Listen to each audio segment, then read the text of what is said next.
Bonsoir à vous, chers auditeurs de la grosse émission. Bonsoir aux gros invités. Bonsoir aux amis en studio. Après une fête de l'unité nationale âpre et condensée en émotions, avec d'un côté ceux qui voulaient bien s'amuser, et de l'autre ceux qui avaient opté pour un boycott pur et dur, avec un bouquet final où le ridicule jaillissait de toutes parts comme une baffe prise en pleine gueule alors qu'on ne s'y attendait pas. Une journée de l'unité nationale qui réunissait tout pour être un deuil national.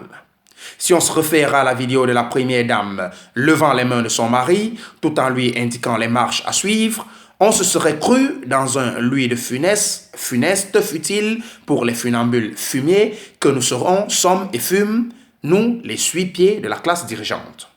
Mais, trêve de sophisme, revenons à des choses terre à terre, comme dirait l'autre, bas la terre. Puisque de balle il s'agit, j'aimerais ici, chers auditeurs et amateurs de ballon rond, vous donner un aperçu de ce qui nous attend les 2 prochains mois. Il faut dire, chers auditeurs, que nous avons été gâtés par les instances dirigeantes du football international. 5 compétitions condensées dans un laps de temps allant du 23 mai au 19 juillet de cette année. Là, on a commencé avec une petite mise en bouche avec la Coupe du Monde des moins de 20 ans qui se déroule en Pologne et qui voit la participation de 4 équipes africaines sur les starting blocks. On parle ici du Nigeria, du Mali, de l'Afrique du Sud et du Sénégal. Sénégal qui a commencé la compétition en fanfare et en trompette avec une victoire 3-0 sur Tahiti. À partir du 7 juin, on passe à l'apéritif avec la Coupe du Monde féminine qui se déroule en France où le Nigeria, l'Afrique du Sud et bien évidemment le Cameroun iront défendre les couleurs africaines et bien sûr avec comme objectif de jouer la finale le 7 juillet au Stade de France. Dans la foulée de cet apéro, on aura le plat d'entrée qui sera servi avec la Copa América qui se déroule cette année au Brésil et voit la participation de tous les gros cadors ou tous les gros bras, comme on dit vulgairement au Cameroun.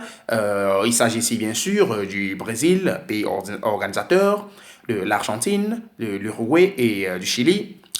Une Copa América qui va prendre place entre le 14 juin et le 7 juillet pour le bonheur bien sûr des fans de football léché. Et pour finir ce repas footballistique, on aura le plat de résistance avec la Coupe d'Afrique des Nations qui se déroule cette année en Égypte du 21 juin au 19 juillet et qui verra la participation du quintuple champion d'Afrique et détenteur de la Coupe, désigné en 2018 par plusieurs télévisions européennes et plus précisément françaises comme la meilleure équipe africaine de tous les temps, qui ira sous le soleil des pyramides défendre son titre et comme toujours nous servir sur un plateau une ribambelle d'émotions à nous couper le souffle. Il s'agit bien sûr, vous l'avez compris chers auditeurs, de nos lions indomptables du Cameroun, extrémistes du bonheur et parfois sculpteurs d'arrêt cardiaque.